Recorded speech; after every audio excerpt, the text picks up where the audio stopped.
For the ones who get it done, the most important part is the one you need now. And the best partner is the one who can deliver. That's why millions of maintenance and repair pros trust Grainger, because we have professional-grade supplies for every industry, even hard-to-find products. And we have same-day pickup and next-day delivery on most orders.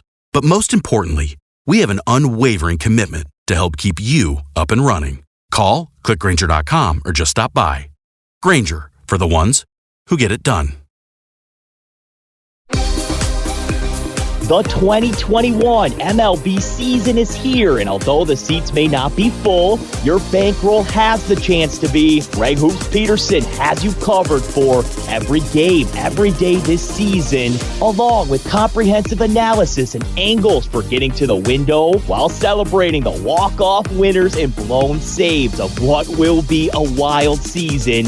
Now it is time for the Baseball Betting Podcast with Greg Peterson.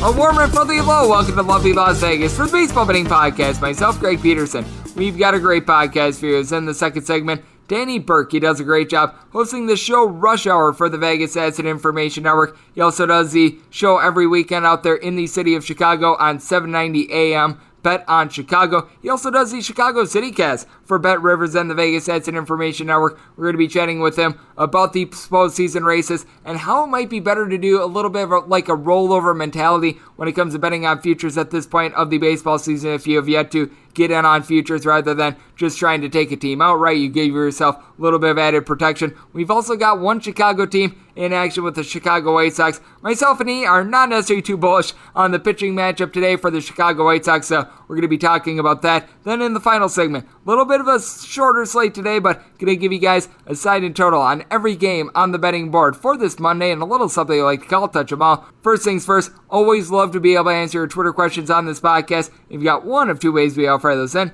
First one is my Twitter timeline at gunit_81. Keep in mind, letters EM. They mean does not matter, so as per usual, please do send these into the timeline. Other ways, find an Apple Podcast review. If you rate this podcast 5 stars, it is very much appreciated. And then from there, you're able to fire in whatever you'd like to hear on this podcast via that 5-star review. Did not mind getting in any Twitter questions today, but we had a great day of baseball on Sunday. So let's take a look back at it. Tried to find some trends and try to get to know these teams a little bit better. What happened yesterday? Let's go around the bases and find out. We lead off with this team seemingly every day because this team just does not lose. How about the St. Louis Cardinals now having a super sweet 16? 4-2, they take down the Chicago Cubs. So for those of you guys that wound up taking the run much like myself, they wound up getting the job done there. Pair of home runs in this one. Harrison Bader, 15th home run season. That was a big one in the 8th inning off of Rowan Wick. Paul Goldschmidt gets his 31st home run season. That came off of Keegan Thompson, who winds up giving up that solo home run. 1 run in total over the course of 3 innings. Edbert Alzolay was pretty much a bulk guy, 3 2/3 innings scoreless. Scott Efros got an out of the bullpen, but then Cody Hoyer, who has recently been doing a bad job after he wound up having a very good start to his Cubs career. He gives up 2 runs in that inning, and Rowan Wick winds up giving up that solo home run in his inning of work for the Chicago Cubs. 1 of 9 with men in scoring position. They strand 10 men on base, and Mike Schultz wound up getting ejected with like 2 outs in the 9th inning. That was absolutely hilarious. But Jake Woodford, a solid start, giving up 2 runs over the course of 5 1/3 innings. Adam Miller gives you a pair of outs out of the bullpen along Genesis Cabrera, and then Cody Whitley was able to give you 1 1/3 innings out of the bullpen, and Giovanni Gallegos closes things out in the 9th inning as the St. Louis Cardinals now 87-69. And in the time span in which they've gotten 16 straight wins, well, the Padres have had a few fewer wins than that, as they are now 11-28 in their last 39 games, and they're pretty much out of postseason contention. 4-3, the Atlanta Braves take down the San Diego Padres, as for the Atlanta Braves, Jock Peterson was able to get his 17th home run on the campaign. That comes off of Joe Musgrove, who was able to lend a relatively solid start in this one, giving up 3 runs over the course of 5 innings. For Padres standards at this point, that's really good. Nabel Krismet was able to give you 2 scoreless innings. Ross Detweiler a scoreless inning, and Pierce Johnson takes a loss, giving up a run in an inning for the Padres.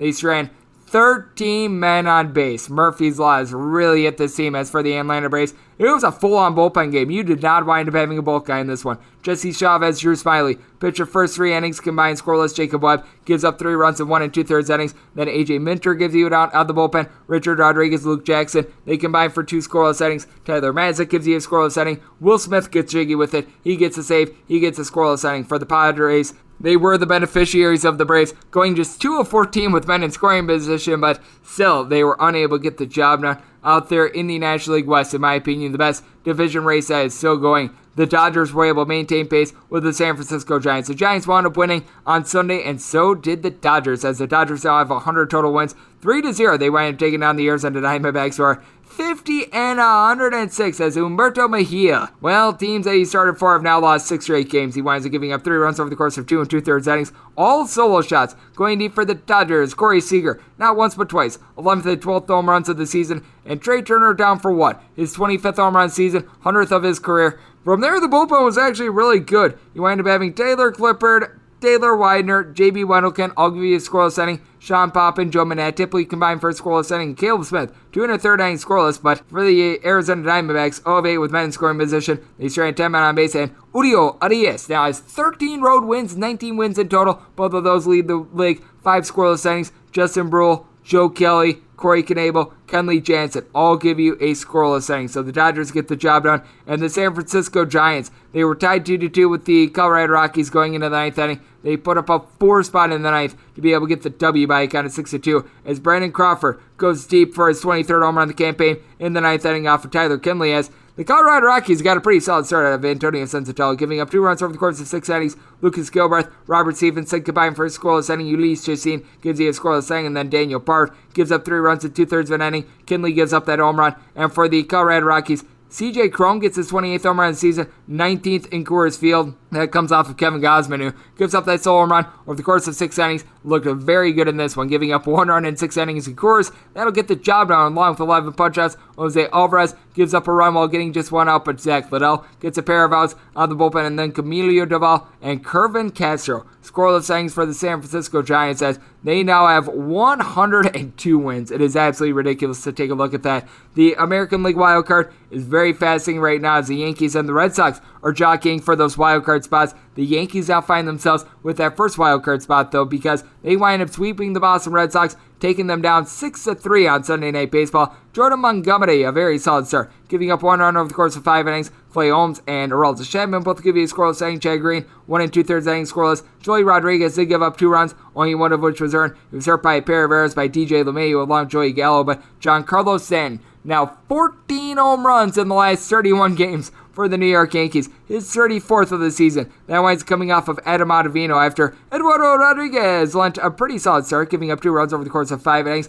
Adam Ottavino winds up giving up those 2 runs, did not get it down. Garrett Richards gives up 2 runs in 1 1/3 innings. Ryan Brazier, 5 outs out of the bullpen without giving up a run, and Ansel Robles, a scoreless inning himself. But for the Red Sox, 2 of 11 with men in scoring position. And for the Boston Red Sox, just not a lot doing on offense in this series. 3 runs in all 3 games, so give credit to the Yankees pitching. Give credit to the Seattle Mariners as well. This is a bunch that is now 15-4 in their last 19 road games. They take down Shohei Ohtani and company by a count of 5-1, but this loss is not on Shohei Ohtani. He got 10 strikeouts, he gave up 1 run over the course of 7 innings. You really can't ask for much more than that, and then the bullpen lit this game on fire. Jose Quijada is a hot mess out of the bullpen for the team. Gives up 2 runs in 1/3 of an inning. Austin Warren, he winds up not getting a single out. Gives up 2 runs, 1 of which was earned. He was hurt by a fielding error by Jared Walsh. From there, Sam Selman gives you a pair of outs out of the bullpen. And you get a scoreless inning out of A.J. Ramos, the former New York Met. And for the Angels, lone form of offense, Kurt Suzuki. 6th home run of the campaign that comes off of one of Monaco Gonzalez, who has now allowed 3 runs or fewer in 13 out of his last 14 starts, giving up that sole home run over the course of 7 innings. Paul Sewell, Diego Castillo, they close the door from there, and Jared Kelenic. We all remember the bad start he got off to this season. He got the lone run off of Shohei Ohtani, a solo shot, 14th of the season in the 7th inning. So the Seattle Mariners maintain pace. They're just 2 games out of that second American League wildcard spot. The Blue Jays are 1 game out. They wind up taking down the Minnesota Twins on Sunday by a count of 5-2. They were able to get a lot out of Alek Manoah in this one, as Manoah, he was pretty solid, giving up 2 runs over the course of 5 2/3 innings. He did allow a home run to Byron Buxton, 16th home run of the season, but Griffin Jax got Jax up in this one, giving up 4 runs, 2 bombs over the course of 5 innings. He's now allowed 16 home runs in his last 10 starts, going deep for the Blue Jays. George Springer, his 19th home run of the season. Danny Jansen, his 9th. Tim Mazza, Adam Simber, both give you a scoreless inning, and Jordan Romano gets the final 4 outs of the game. And for the Minnesota Twins, they've actually ranked in the top 5 with regards to bullpen ERA over the last 30 days. Caleb Thielbar, scoreless inning. You had Mr. Garza Jr. Ralph Garza Jr. gave up a run in an inning, but Nick Vincent, 2 scoreless innings. Problem was, Jags wound up just not giving you anything whatsoever. Speaking of not giving you anything whatsoever, that would be the offense of our good friends the Washington Nationals, as the Cincinnati Reds get a 9-2 win against the Nats. As for Mr. Josh Rogers, it was his worst start of the year, giving up 3 runs over the course of 4 2/3 innings, including a pair of homers. Ryan Harper from there, who wound up having a really good start to the year, he now is north of a 4 ERA. He gave up 4 runs in an inning. If you take a look at it, in his last 30 days now has a 7.88 ERA. Sean Nolan from there, 2 1/3 innings, giving up 2 runs for the Washington Nationals. 0 of 10 with men in scoring position, as Tyler Mahle entered in this game with an ERA hovering right around 6.0. He winds up giving up 1 unearned run over the course of 6 innings, hurt by a pair of fielding errors by Jonathan India. But Amir Garrett, a scoreless inning. Jeff Hoffman gives up a run in an inning, and Dory Moreta was able to give you a scoreless inning. As for the Cincinnati Reds, you wind up having Nick Castellanos go deep for his 32nd home run of the season, Kyle Farmer his 16th, and then the 10th for Tyler Stevenson. So the Reds, their slim playoff hopes, they wind up remaining alive. The slim playoff hopes of the Oakland A's wind up remaining still vibrant as they take down the Houston Astros and they sweep them by a count of 4-3 for the Astros. They just had no offense in this series as they wound up scoring a combined 6 runs, and they have now scored 3 runs or fewer in each out of their last 5 games. A little bit stunning for an Astros offense that is as explosive as they are, but they were able to get a home run off the bat of Alex Bregman. 11th home run of the season, and for Jake Odorizzi, not a lot of length, but it wasn't too bad of a start. Gives up 1 run over the course of 4 innings. Christian Javier from there winds up giving up 2 runs in 2 2/3 innings. Was able to get 5 strikeouts, but still, the run's not great. Ryan Stanek gives up a run in 1 1/3 innings. Phil Maton was able to give you an out of the bullpen, but then Ryan Presley comes in the 9th inning. He allows the walk-off hit in this one as you wind up having the Oakland A's be able to get a walk-off winner off the bat of Mark Canha to be able to get it done. No home runs for this team, but they do wind up going 3 of 12 with men in scoring position, and Paul Blackburn, a solid start, giving up 1 run over the course of 5 innings. Deolis Carrera gives up 2 runs while getting 2 outs out of the bullpen, but he has Meadow Petit winds up giving you 1 1/3 inning scoreless. Andrew Chafin, Lou Trevino, both give you a scoreless inning. This for an Oakland A's team that entered into Sunday with a 5.49 ERA out of the bullpen in their last 3 days. That's 3rd worst in the big leagues. That's right there with the Washington Nationals and the Baltimore Orioles. Speaking of the Orioles, another bad showing for them. They wind up losing to the Texas Rangers by a count of 7-4. For the Rangers, an offense that had scored 3 runs or fewer in 9 out of their last 10 games, they get a home run off the bat of Endy Ibanez off of John Means. 7th home run season for Mr. Means. Gives up 3 runs over the course of 5 innings, and then the bullpen, well, they did not do their job. Connor Green gives up 2 runs and got 2 outside the bullpen. Eric Hanold, he gives up a run in 1 1/3 innings. Fernando Abad continues to be very Abad, giving up a run in an inning, and Tom Eshelman was able to give you a scoreless inning. Pair of home runs for the Orioles in this one, as Anthony Santander gets her done off of Dane Gitter Dunning, his 18th home run season, and then you wind up having Pedro Severino get his 11th home run season. That comes off of Kobe Allard, and Kobe Allard is on an absolutely amazing streak right now as he has given up a home run in 11 consecutive appearances. He winds up giving up 2 runs in 2/3 of an inning. This guy has just been a human pinata at this point. Joe Barlow winds up getting the final up for a save. Dennis Santana, a pair of outs out of the bullpen. Jarrell Cotton has actually been good out of the bullpen. 1 2/3 innings scoreless over the last 3 days. He's got like a 2 ERA. Spencer Patton, a scoreless inning. And then Mr. Gitter Dunning, 4 2/3 innings, giving up 2 runs, including 1 of those homers. And for the Texas Rangers, 4 of 11 with men in scoring position. So they got the W there. The White Sox go on the road and they take down the Cleveland Indians by a count of 5-2. For the White Sox, no home runs, but despite leaving 13 men on base, they go 4 of 14 with men in scoring position, and Lucas Giolito, one of his better starts of the year, 6 scoreless innings. From there, you do wind up having Craig Kimbrell give up a run in an inning. Michael Kopech gives up a run in just a third of an inning, but Garrett Crochet got a pair of outs out of the bullpen, and Liam Hendricks, his 36th save of the season. As for the Cleveland Indians, they go just 2 of 9 with men in scoring position. Harold Ramirez, not the other Ramirez, and Jose Ramirez, gets his 7th home run season, and for Tristan McKenzie, not what he was hoping for in this one. Last 2 starts have been rocky for him after he really looked good coming out of the All-Star break. 2 1/3 innings, gives up 3 runs, all of which were earned. Bullpen from there was really solid. Justin Garza gives up a run in 2 innings of work. Blake Parker gives up a run in an inning, but Logan Allen was able to give you a scoreless inning. Nick Wickern, 5 outs out of the bullpen, and Anthony Goss was able to give you a scoreless inning as well. You got a lot of scoreless innings from both the Marlins and the Rays, but the Rays prevail by a count of 3-2 as it was Shane Baz making his 2nd career start. 5 2/3 innings scoreless. This guy is absolutely amazing. He is one of the best up-and-coming pitchers in all baseball, in my opinion. Josh Fleming, 1 1/3 innings scoreless. JT Chargois, Nick Anderson, both both give up a run in an inning, including Anderson giving up his run via a solo home run to Lewin Diaz, his 7th home run season. And for Jesus Luzardo, it has not been good since he wound up coming over to Miami, north of a 7 ERA. Wasn't terrible in this one, not a lot of length though. Gives up 2 runs over the course of 4 innings. Zach Pop gives up a run in an inning, but you wind up having Anthony Bass and Stephen O'Kurt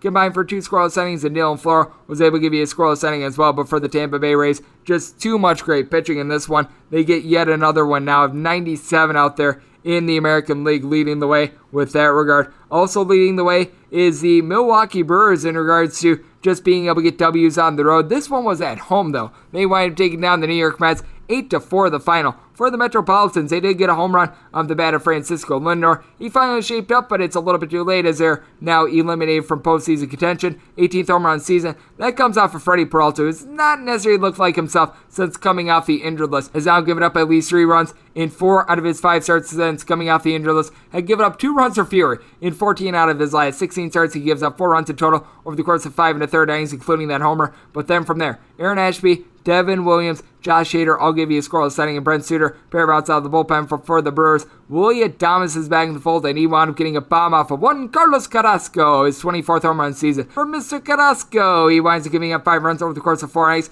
Miguel Castro, Ethan Embry, Bright End, I'll give you a scoreless inning, and then Jersich Familia, Spanish for blown save, gives up a run in 1/3 of an inning, and Aaron Loop was able to give you a pair of outs out of the bullpen. Not a lot of offense in this one. Kansas City Royals wind up taking down the Detroit Tigers by a count of 2-1. Christopher the K. Bubich has actually been a top 10 pitcher with regards to making you money if you bet $100 on the money line of him. 7 scoreless innings in this one. Josh Shamount gives you a scoreless inning. Scott Barlow winds up giving up a run in his inning of work. And for the Royals, they do wind up leaving 11 men on base, but they went 3 of 12 with men in scoring position. Willie Peralta was in barrel in a lot of this game. He gives up 8 hits, 3 walks, but only 2 runs, both of which were earned over the course of his 4 2/3 innings. Joey Jimenez, 1 1/3 innings scoreless. Brian Garcia, scoreless inning. And Derek Holland, pair of scoreless innings, but for the Detroit Tigers, just 1 of 5 with men in scoring position. Not a lot doing for them, although they are 42-36 since the All-Star break, so they've been really rock solid there. Also rock solid has been the Philadelphia Phillies whenever they've taken down the Pittsburgh Pirates, but that was not the case on Sunday. 6-0, the Pirates wind up getting the W as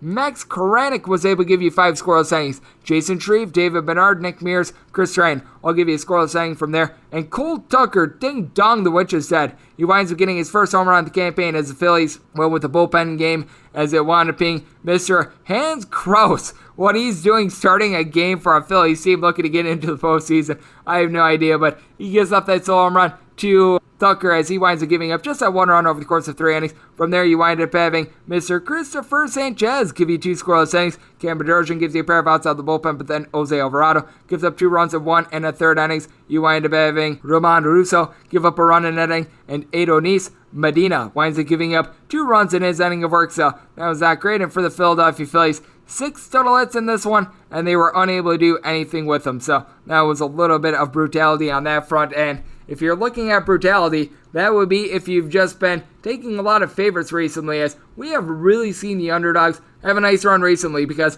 if you're looking for the season, favorites are 1,367 and 938, so hitting at a rate of about 59.3% in home teams, 1,244 and 1,084, hitting at a 53.4% clip, and overs and unders have been relatively equal. Seen a couple more unders so far this year, 1,118 to 1,097, but you take a look at the favorites over the last 30 days, and it has not necessarily been going great for them, as favorites hitting at a clip of about 56.9%, 228 and 173. Home teams have been doing really bad, 196 and 211, so over the last 30 days, home teams have a losing record in this time span. Unders have been dominating overs a little bit. 200 unders, 184 overs, so hitting at a little bit over 52% according to our good friends at Covers. If you're looking over the last 7 days, unders have been hitting at a rate of about 53.7%. 51 and 44. Favorites in this time span, just 53 and 43, so hitting a little bit over 55%, and home teams have been brutally bad at 42 and 55. So that's what we're all seeing in baseball right now, and that's what we wound up seeing on Sunday. Now let's turn the page forward to where the value might be with regards to the futures market, and it might be just going series by series, game by game. We're going to be talking about that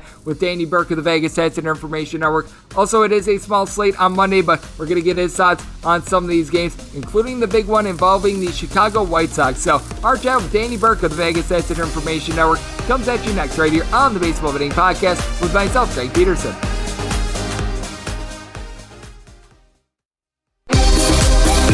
Greg is calling in a pinch hitter from the Overtime Network hotline. And we're back here in lovely Las Vegas for the Baseball Betting Podcast. Myself, Greg Peterson. It is great to be joined by our guest, as this man does a terrific work over there with the Vegas Stats and Information Network, as he is the host of Rush Hour. You're able to catch this Central Time because he is out there in the great city of Chicago, Illinois from 5 to 6. If you're looking Pacific Time, that is 3 to 4. And if you're looking Eastern Time, that is 6 to 7 on VSIN. You're able to get VSIN on Fubo TV, YouTube TV. List goes on and on. Also on Watch Marquee. He also does the Chicago City Cast with Bet Rivers as well. And then he also does the show Bet on Chicago, which you're able to hear every Saturday from 7 to 9 p.m. Central Time. That is on AM 890, as we've got Danny Burke on the podcast. You're able to follow Danny on Twitter at Danny Burke and then the number 5. And Danny, it is great to have you aboard. Thank you. Yeah, absolutely, Greg. Excited to, get ready for some postseason baseball here. It's been quite the up and down season, I guess. Been very volatile depending on where you're looking at these divisions. I guess not in terms of the division leaders, but, that's just the ebbs and flows of baseball season. And obviously, Greg, now it gets crazier heading to the postseason. But it's been fun, and it's been a while since we've talked, so I'm excited. Thanks for having me. It is great to have you aboard, and as we both know, there's going to be one Chicago team that's going to be playing baseball past October 3rd, and there's one team that is not. The one that you wound up having not go to the postseason is the Chicago Cubs, and they're coming off a sweep of the St. Louis Cardinals, who have won 16 straight games. And how do you gauge this team going into the final week of the regular season, into the postseason? Because it certainly is a tricky spot for the Cardinals, because despite all this great work that they've done, it could all be undone in one game, because they're at this point going to be playing the Dodgers in that one-game wild card. If the Dodgers wind up catching the San Francisco Giants, it is going to be the Giants. But you know that the Cardinals are going to be an underdog in that game, but this is a team that they're really rocking and rolling right now. So I think it's going to be really intriguing to bet this team the next week, and then obviously into that one-game wild card as well. Greg, I'm incredibly salty with this Cardinals team. First of all, I'm so torn because it's the unbiased baseball fan of me. I tip my cap to St. Louis, right? Because what they've been able to do is insanely impressive. But the Cubs fan in me and the better in me is just absolutely ticked off, because I had a ticket for the Cardinals to win the NL Central for a little bit of plus money. And of course, they're not going to win the NL Central, but they go on this incredible run at the end of the regular season, like they always seem to do every single year. And you and I have talked about this many a times. And now they're going to find themselves in the postseason. But, of course, I'm not going to cash my ticket, because it's usually just them making me mad, as a bettor, especially as a Cubs fan. So they found a way to do it perfectly. Yeah, we're going to make the playoffs, but we're going to make sure you don't win your bet. It's uncanny with me and the Cardinals. But, look, Greg, at the end of the day, what they've been able to do has been amazing and insanely impressive and clutch at the end. Do I have faith with them against the Dodgers? I don't, and I think what it comes down to is going to be this bullpen and this offense at the end of the day, right? I mean, what the Cardinals have been able to do, again, very impressive. But, this little back half of the schedule, they've been able to take advantage of some of these inferior teams. I mean, the Brewers, taking 4 against Milwaukee, nothing, that we can't take credit for. I mean, that's fantastic. Good for you beating Milwaukee. But, they all but had the division wrapped up still at that point. Mets are a disaster. Padres were doing bad. The Reds are the Reds. You're going to do well against them probably regardless in a division series at home. And then, of course, you get the Cubs. So, what they've been able to do, yes, very impressive, amazing story. I still don't have faith in them in this clutch game, though, against the Dodgers.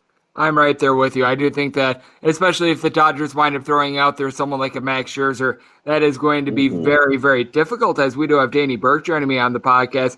And then the other race that is really intriguing that we're seeing right now, you've got a couple of them. Obviously, the National League West is still up for grabs. You still could wind up seeing the Philadelphia Phillies get into the NL East, but it's highly unlikely that either of those division leaders wind up dropping back and wind up not winning the division. But when you take a look at the American League wildcard, it is going to be fascinating to see what happens, because the Toronto Blue Jays find themselves one game out of that second spot in the wild card, and they control their own destiny because they've got a 3-game set that's going to be starting up on Tuesday against the New York Yankees. And you can sort of correlate this with odds to be able to make the postseason along with who winds up taking the series, because if the Yankees wind up taking 2 of 3, that pretty much knocks the Blue Jays out of the postseason. If the Blue Jays are able to win this series, they're in prime position to be able to make the postseason. So you've got massive implications that are going to be going down north of the border this week. Big time. And this is what it's all about, right? This is the excitement of the end of the regular season, getting these clutch games right at the wire, the two teams that it matters for most. Look, Greg, I mean, there was the point where we were just absolutely, we were done with the Yankees, right? We're like, this overrated. Why did anyone think they can make the playoffs? They spent all this money. Why are they doing that at the trade deadline?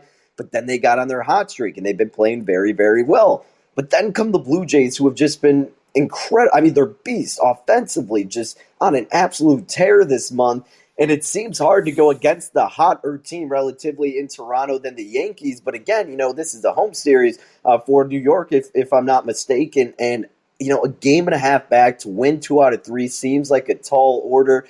I'm not rushing to bet anything with the playoffs. I think you take this game by game, Greg. I think you see how these pitching matchups are going to stand out against each other and where you could kind of jump in that angle as opposed to sweating it out with the Blue Jays where, again, it's going to be a tall order and then, laying the price in terms of betting the Yankees. So I think for me, this is a game-by-game type of betting atmosphere here, and it's going to be fun, and maybe it's still going to be hard enough to decide who to bet, but I think that may be your best route unless you disagree with me and you're, completely all in on the Blue Jays. And, of course, go ahead and take that instead of going the game-by-game. But, again, I think that's probably the best route when it gets down to this very close end. And honestly, too, Greg, and I'm sure you speak to this a lot, it's obviously virtually a playoff game, right? So this is a great opportunity to look at those totals. And as good as these offenses are, going to be playing tighter, going to be playing close-knit, and going to need everything out of the pitching. The unders could be a smart route for betting the totals as well.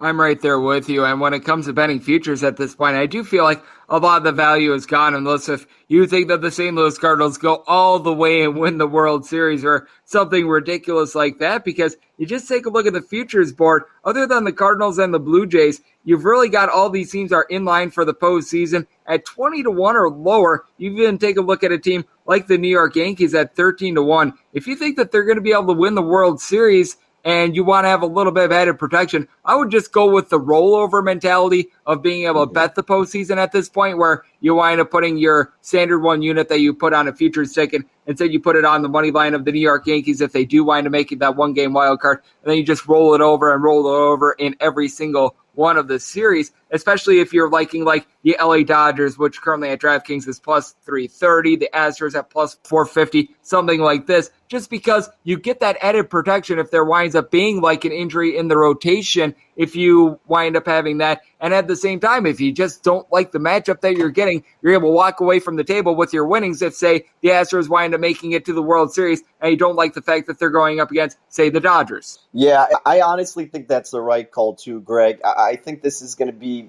very tough to gauge in terms of betting long-term here, and it may just be smarter to go with the rollover and take it that game-by-game basis. We've talked about this American League especially, Greg, and it was always so top-heavy, right? I mean, we had the Astros, we had the White Sox, but now you see the Rays having a little bit more confidence in terms of the betting odds when you get the Rays in some places at about plus 550, say at Bet Rivers. White Sox are plus 750. And honestly, there are some concerns with Chicago, but that doesn't mean they don't have the potential to still get to that spot. So I'm kind of with you, and I think both sides are deep enough to where I wouldn't want to take the top team in the Dodgers and the Astros. I think you had to ask me from a top team. You go with the Astros because you get a little bit better value, and I don't think the American League is as deep as the National League right now. I know the tide's been turning toward the latter half of the season where you don't want to make that argument as much, but the Dodgers are still, behind San Francisco. The Giants are still a team that's relatively underrated. The Brewers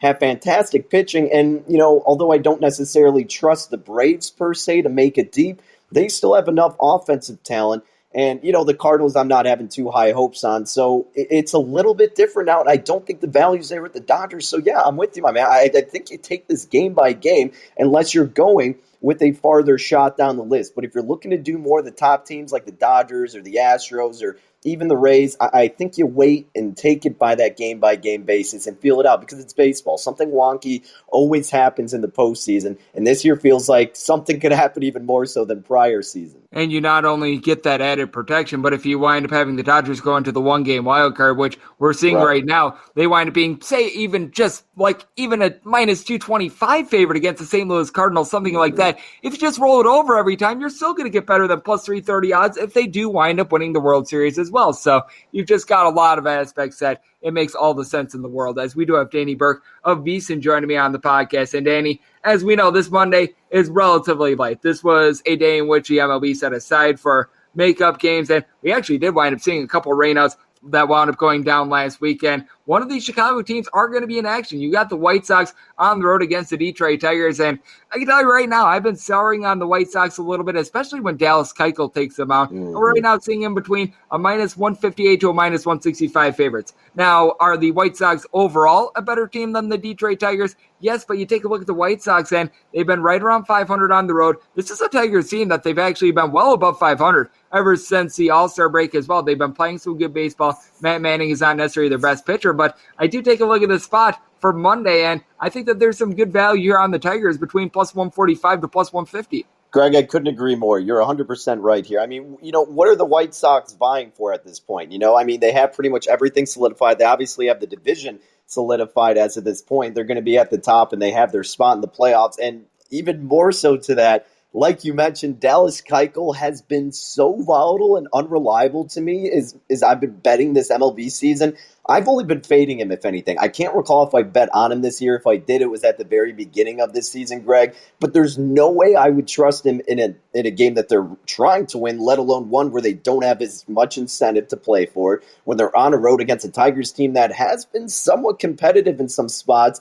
And again, you're right, just the pure value here and how they've struggled on the road. I think the value is absolutely with Detroit. Am I running to bet it? Not per se, but I do like that as a good underdog spot here. And that's also kind of, the beauty of betting this late in the MLB season, because the public still sees, the White Sox playing the Tigers and they go, oh, that should be an easy win for Chicago. No, not when it's Dallas Keuchel and not when it's this White Sox team on the road that really doesn't have anything to play for. So I completely agree with you. If I'm betting it, it's Detroit or nothing. And with the White Sox, they are 2-9 in Keuchel's last 11 starts, and they're 0-2 when Keuchel pitches on the road against Detroit this year. So that is something that is coming to mind. And then the other big game that we really have for Monday is going to be the Oakland A's and the Seattle Mariners, because you've actually got a Seattle Mariners team that they're 2 games out of that American League wildcard. We talked about how the Blue Jays versus the Yankees series is going to be a big one. Well, this for Seattle is do or die. If they're able to get a sweep of the Oakland A's, they're right in this thing, because they're going to have the LA Angels coming up in the final series of the season. So this is everything for the Seattle Mariners, and you're seeing a relative pick 'em line here. I'm seeing the Mariners anywhere between about a minus 105 to a minus 110 with Chris Flexen on the mound, going up against Cole Irvin of the Oakland A's. And the Mariners have just flat out owned the Oakland A's. They're coming off a 4-game sweep of them last week in Oakland. And with Cole Irvin, 3+ runs given up in 7 out of his last 8 starts. I know that sometimes you have to go to the mentality of, oh, the team is, and I quote, due for one. I've never subscribed to it personally. I'm going to be taking a look at the Seattle Mariners here. Not sure how you're gauging this one, but Chris Flexen has been pretty darn at home, and I think that he gets the job done once again. I like that you brought that up, the philosophy of they're due for one, because I've been a guy who's never really subscribed to that too, although it's been in the back of my head after I've lost one before, and then I go, okay, what was the reason I shouldn't have bet it? And you go, well, baseball is a game of ups and downs, and, again, you're not going to win every game, and they are going to be due for a loss, but that doesn't mean it should absolutely scare you away from a line, and especially in a spot like this to where, yeah, the Mariners have done very well, but again, they're in a little bit better position than Oakland. They've been a more trustworthy team as of this point, frankly. And I have bet these teams playing, I feel like, a handful of times this season. I've gone back and forth in terms of winning and losing. I have no read on it. I think I always feel like I just missed the handicap, or, I'm on the opposite side of it. It's never been enough conviction or confidence where it's like, no, I know who's going to win this game in this series between these two teams. It's so tough to judge for me. But if I do, the old saying, gun to my head, if I did have to play one, it's got to be the Mariners too, Greg. I'm with you here. And again, they've been owning Oakland. And Oakland, as much talent as they have, and more so than the Mariners, if we're being realistic on paper, they just cannot put it together consistently. And the Mariners, again, it's something weird. If I try to bet against them, they always make it closer, find a way to win. So I think I'm not going to touch this game with a 10-foot pole. But if I'm going to bet it, I agree. I think the value here is with Seattle, who's in a little bit better position. And obviously Oakland needs to win it too. But Seattle has a more realistic chance of finding themselves in the postseason, and it starts by beating Oakland at home. I agree with you. I do think that they've got a realistic shot of being able to pull off some wins and being able to make the postseason. But what's even more realistic is Danny Burke delivering a good interview, because he does so every single time he joins this podcast. You do great work over there with the Vegas Stats and Information Network. You do Rush Hour over there. I know you're a part of now the CityCast that we're doing over there with the Vegas Stats and Information Network. You do the show Bet on Chicago every Saturday as well. So you're a man that you're doing a great job of holding it down in the Midwest. So let the good people at home know they're able to follow you on social media and just everything that you've got going on in general. Well, I appreciate the kind words, Greg. I know you're a workhorse yourself. You're killing it per usual. But yeah, you could follow me on Twitter at DannyBurke5, as you alluded to. My main show, Rush Hour, Monday through Friday, 5 to 6 p.m. Central Time, live out of the Bet River Sportsbook here just outside of Chicago. So you can catch that on VSiN and many other outlets. And then, like you also mentioned, the Chicago CityCast. We partnered up with Bet Rivers. We have them in many cities, but basically it's just a local betting perspective. So if you want to check out my most recent episode, you will be hearing me scream about Matt Nagy and this Bears offense that has just been abysmal. So you get all that content. Then, of course, Bet on Chicago once a week on WLS 890 AM out here in the Windy City as well, my man. Yep, everyone was very, very quick to anoint Justin Fields as being the greatest thing since Sid Luckman. I was so that I wound up fading the Chicago Bears. I went on VSiN and I asked, why are we doing this? And rookie quarterbacks in the NFL on week 3, they went 0-5 straight up and against the spread. So if you're looking for a hot NFL trend, there you go. You got it right here on a baseball betting podcast. And a man that covers a little bit of everything, does so well. Danny, he does absolutely terrific work over there at VSiN. His show Rush Hour is top-notch, and he's always top-notch when he joins this podcast as well. So big thanks to him for joining me right here on the Baseball Betting Podcast. And coming up next, it is that time of the podcast to give you a sign total on every game on the betting board for this Sunday, and a little something like call, touch 'em all.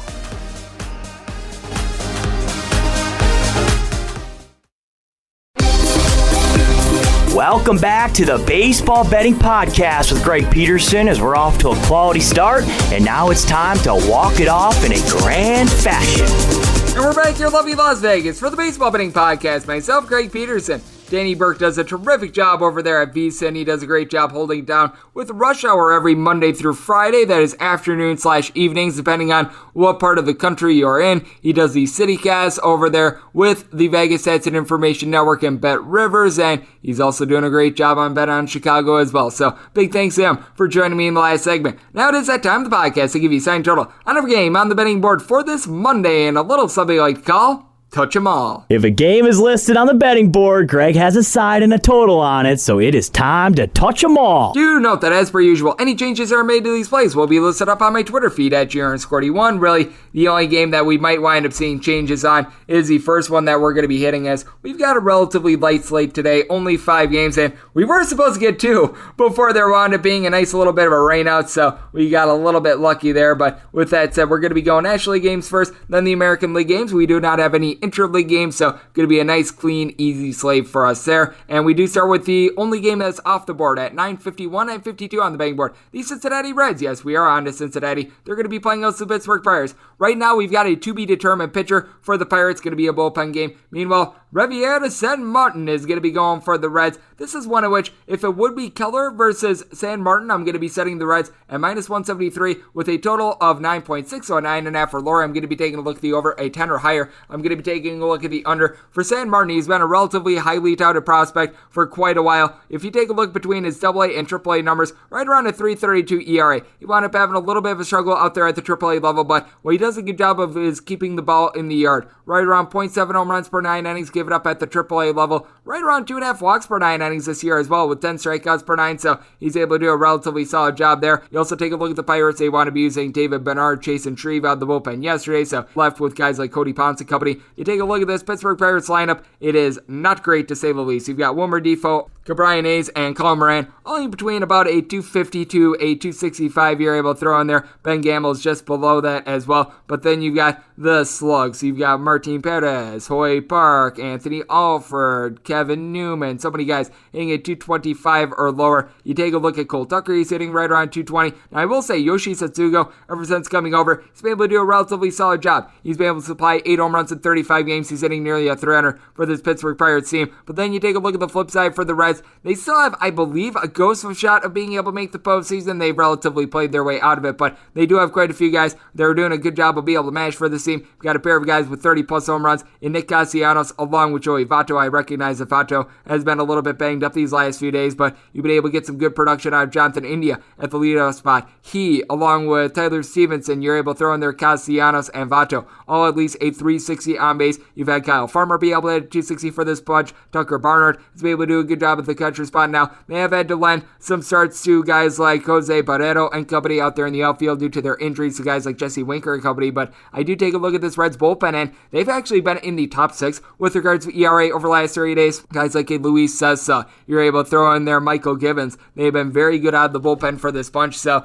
I take a look at this spot, a 9.5 or lower. Going to be taking a look at the over, and a 10 or higher. Going to be taking a look at the under, and with Mr. Sam Martin and what he wound up showing at the minor league level, set him as right around a minus 173 favorite, and a minus 105 if they're laying a run and a half with the Reds. 953 and 954 on the betting board. The Washington Nationals are on the road facing off against the Colorado Rockies. Esteban Marquez is going to be going for the Rockies. Josiah Gray is going to be going for the Washington Nationals. Nationals are finding themselves as sizable underdogs, anywhere between plus 155 and a plus 163. Meanwhile, if you're looking at the Colorado Rockies, anywhere between minus 172 and minus 180, this 11.5 is all over the place when it comes to the total. The under is anywhere between minus 123 and minus 105, and the over is anywhere between plus 103 and minus 115. So you got a lot of juice movement there. I wound up setting the total at an 11.4, so I'm going to be going barely under with Josiah Gray. He has been able to rein it in a little bit more recently, but he wound up having a very rough stretch before his last start against the Miami Marlins in Miami, one of the more pitcher-friendly ballparks in all of baseball. He wound up giving up 5+ runs in his previous 4 starts prior to that. All those starts wound up going over, and the Nationals in all of those starts wound up giving up 7+ runs. Now they have to go to Colorado and face off against the Rockies team, in which they've got the best home batting average in all of baseball. You've got a guy in CJ Cron who's been able to slug out 27 home runs so far this year. 18 of them have come at home, make it 19 with his home run yesterday. Brendan Rodgers, he's hitting right around 285 overall. You've had Trevor Story hit right around the Mendoza line on the road. At home, that's closer to a 300. You've got so many guys that have these very distinct home and road splits, and a Colorado Rockies bullpen that has been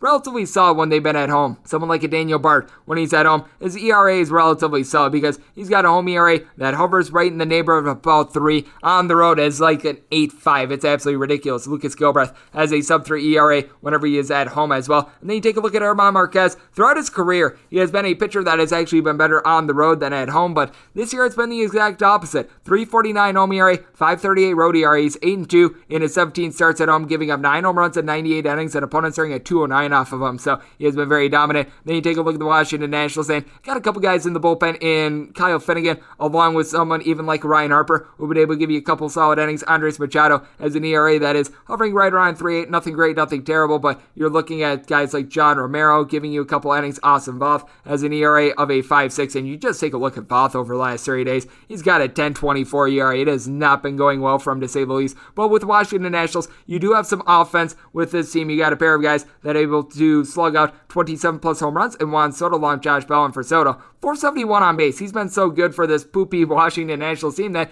he's actually number 3 in a lot of betting markets when it comes to MVP. Lane Thomas, he's been able to right around 300 for the Washington Nationals. You've seen a couple guys like a Yadier Hernandez, whenever he's out there, be able to do a solid job hitting at 275. Alcides Escobar hitting at 280, but I do take a look at this, and the Colorado Rockies actually have a top 4 win percentage in the National League at home. On the road, it's been a little bit more rocky for the Rockies, but I do feel like they should be north of a $2 favorite in this spot. I wound up saying the Rockies on the run line as north of a minus 130 personally, so I'm getting them right now at even money. I'm going to take that all day long. And like I said, set this total just below 11.5 because I think that Esteban Marquez going to give a good start. So going under along with that Rockies run line, 955, 956 on the betting board. The Chicago White Sox hit the road face-off against the Detroit Tigers. Matt Manning is going to be going for the Tigres. Meanwhile, you've got Dallas Keuchel on the bump for the White Sox. The Southsiders find themselves as favorites of anywhere between a minus 158 and a minus 165. Meanwhile, your plus price with the Tigres is anywhere between plus 144 and plus 150. 9.5 is your total, with the over and under both at minus 110. And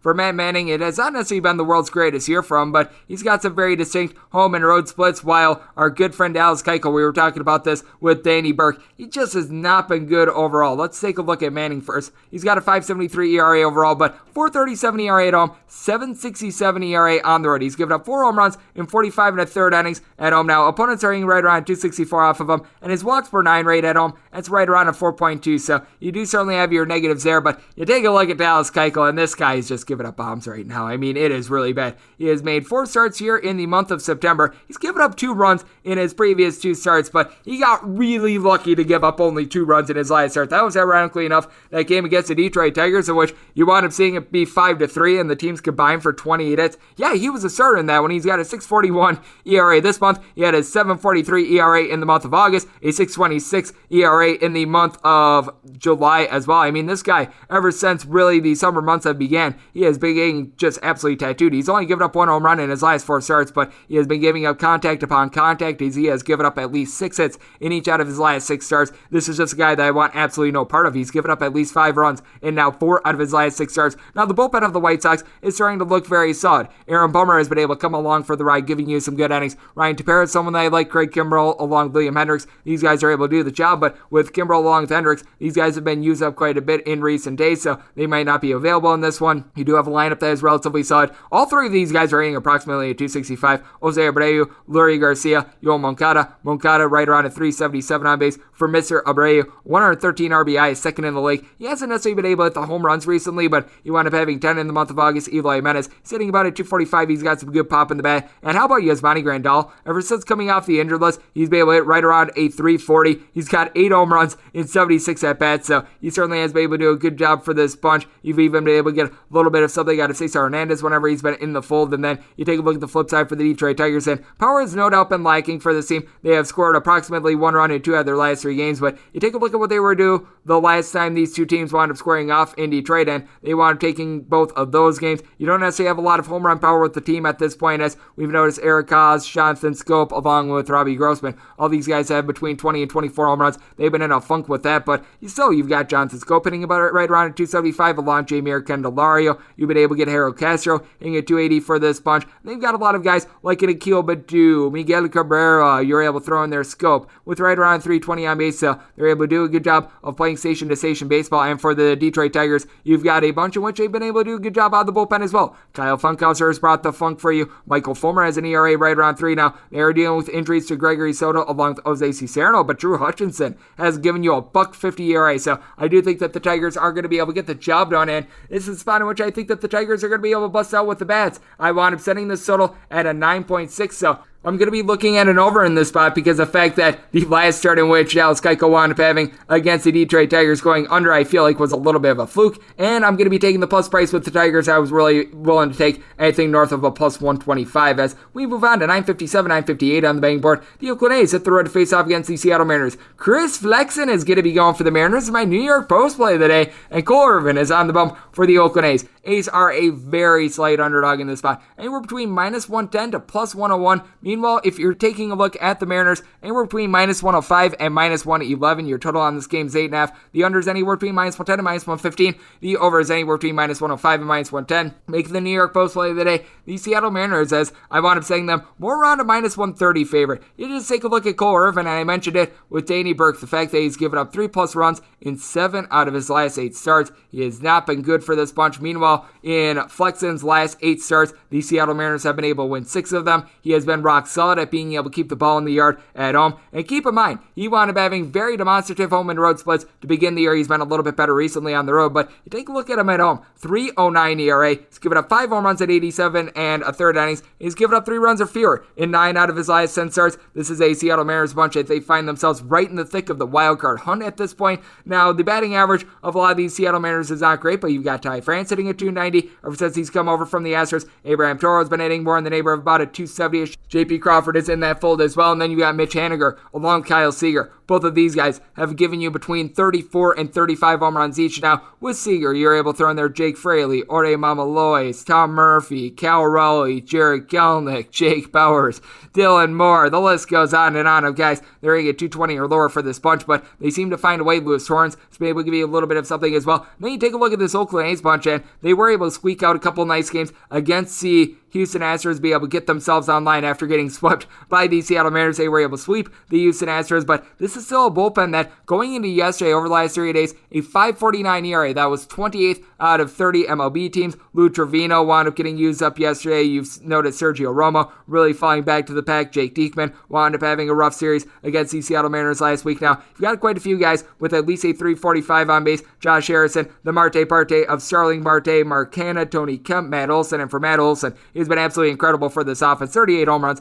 north of 100 RBI. You've got the Marte Parte, who's done a great job of swiping bases all year long, right around 44, 45 steals. And then you've got Matt Chapman, who's only hitting at 214 for the season, but you take a look at the power numbers, and this is with some time on the injured list. 13 home runs ever since the beginning of the month of August, so he's been able to pick it up there. He's been in a little bit of a funk when it comes to batting average recently, but his on-base percentage has actually been rock solid. Seth Brown has been able to give you a couple bombs along Sean Murphy as well. Both of these guys, along with Jed Lowry, between 14 and 16 home runs, so a little bit of an intriguing spot, but you take a look at this Mariners bullpen, you've been having all these guys firing on all cylinders. Casey Sadler is right around a 1 ERA. Drew Steckenrider has been highly reliable. We've noticed that Paul Sewald has had his ups and downs recently, but he has been able to get the job done. But I take a look at this spot, I feel like the Mariners should be more like a right around a minus 130 favorite. So making the New York Post play of the day, the Seattle Mariners also wound up setting the total at 8.8. So going over along that New York Post play of the day of the Mariners money line, and we wrap things up with 959, 960 on the betting board. The Kansas City Royals hit the road face off against the Cleveland Indians. We're not going to be able to call them the Indians for too much longer, but Cal Quantrill is going to be making the start for the future Guardians. Meanwhile, Jackson Cowher is going to be going for the Royals. Your total on this game is anywhere between 9 and 9.5. On the 9, over is anywhere between minus 105 and minus 125. That makes the under anywhere between plus 105 and minus 115. So we are a little bit all over the place there. Meanwhile, if you're taking a look at the 9.5, under is minus 120 and the over is even. With the Indians, you're going to be getting them anywhere between minus 150 and minus 157. And your plus price with the Royals is anywhere between a plus 139 and a plus 147. For Cowher, it has not been going well for him at the major league level. At the minor league level, he was relatively solid, but you can tell that this is a Royals bunch that they just want to get his feet wet. Hope that he's able to build off of something, because he's got an 11.45 ERA in his 7 total appearances, and he's given up at least 5 runs in each out of his last 3 appearances. He wound up going 6 innings, giving up 6 runs to the Baltimore Orioles. Gave up 5 runs in an inning to the Oakland A's. Somehow, some way, the team was able to pull out the win in that one, by the way. That's no credit to him whatsoever. And then they wind up having him give up 5 runs in 4 innings against the Seattle Mariners. That was an L. He's given up 5 home runs in 22 innings. His walks per 9 rate is right around an 8. It has just been very sour, to say the least. Meanwhile, you take a look at Cal Quantrill, and this guy is rocking and rolling. He has given up 1 earned run or fewer in 4 out of his last 5 starts, and you're able to extend it even further. This man has given up more than 1 earned run twice ever since the All-Star break. It is absolutely insane what we are seeing. I should strike that. You've got 3 starts in which he has done that. Over his last 13 starts, he has given up 1 earned run or fewer in 10 of them. He has given up 2 earned runs or fewer in 11 of them. Yeah, he's been pretty darn good. He wound up having a little bit of a rough start to the year, but home, road, Planet Pluto, he's been pitching really well. You take a look at the Cleveland Indians bullpen, you've got Emmanuel Clase. You've been able to get some good innings out of Blake Parker. He's got right around a 2.6-ish ERA. Nick Wickren certainly has had his ups and his downs so far this year. You take a look at him over the last 3 days, he's got an 8.38 ERA, so that has been a little bit tough, but at the same time, even someone like Justin Garza has been able to give you a couple innings. And for the Kansas City Royals, what I do give them credit with is that they've got a top 8 bullpen ever since the All-Star break. Domingo Tapia has been able to do a good job. Josh Shamont wound up getting used up yesterday, but Jake Brent, Scott Barlow, these guys have been able to come in and get the job done. But for the Royals, this is a bunch of which they have been scuffling out offense, as they have scored 4 runs or fewer in now each out of their last 5 games. And if you want to go back a little bit further, they have scored 4 runs or fewer in, I believe, now 7 out of their last 9 games. But with that said, we do know about Salvador Perez. How about him with north of 110 RBI, 46 home runs? He, along with Whit Merrifield and Andrew Benintendi, only between about a 272, 280. You're able to throw in there Kyle Isbell as well. You've got Answer Alberto doing a good job of getting on base whenever he's out there. Adalberto Mondesi is hitting at 250. Nicky Lopez hitting above a 300. Really, outside of Perez, you don't have a lot of pop, especially with Carlos Santana only having right around a 215 batting average. But on the flip side, you do have a Cleveland Indians team that I think is going to be able to touch up Mr. Cowher in this spot, because you've got a pair of guys with at least 30 home runs. You've got Franmil Reyes along with Jose Ramirez, who have been able to do a great job of that. And you've got a lot of guys on this team that are hitting sort of in that neighborhood of a 250 to as high as a 268 with Mr. Jose Ramirez, as you're able to throw in there Harold Ramirez, Franmil Reyes. You've got someone in Miles Straw, who's been hitting in that neighborhood as well. But with the Indians, Miles Straw has actually been hitting closer to a 290, so you give him a little bit of credit. Now, you do need a little bit more out of a few of these guys. Someone like a Yu Chang, you're able to throw in there Bobby Bradley, Daniel Johnson. These guys are in between about a 215 to a 230, and then Andres Jimenez, Owen Miller, Austin Edges, Roberto Perez. These guys are in below a 215, but I do like the bullpen of the Cleveland Indians. I think that Core is going to just get absolutely destroyed. Once he gets out of the game, I do think that the bullpen is going to do a relatively solid job, and I think that Cal Quantrill is just going to continue to roll in this spot. I want to say the Cleveland Indians as closer to a $2 favorite in this spot. I feel like Quantrill has been one of the most mispriced pitchers in all of baseball recently. If you're looking at the run line of the Indians, getting that between a plus 115, even as high as plus 125, so I'm going to be taking the plus price with the Indians. I was willing to lay a price. I also said this all at 8.7, so we're going to be diving under, and I'm going to be going with the Indians on the run line, and that'll wrap things up for the Baseball Betting Podcast on this Monday. A big thanks to our good friend Danny Burke of VSIN for joining me in the last segment. If you like what you're hearing from this fine podcast, the Baseball Betting Podcast with Greg Peterson, you're able to subscribe wherever you get your podcasts, Apple Podcasts, Google Play, Spotify, Stitcher, and TuneIn. If you've got a question, comment, segment idea, what have you for this podcast, you have one of two ways to be able to fire those in. First one is my Twitter timeline at gunit_81. Keep in mind, letters EM, they mean does not matter, so as per usual, please do send these into the timeline. Other ways, find an Apple Podcast review. If you rate this podcast 5 stars, it is very much appreciated. And then from there, you're able to fire in whatever you'd like to hear on this podcast via that 5-star review. Going to be coming at you guys every single day throughout the baseball season, which means I'm coming at you once again tomorrow. Thank you so much for tuning in.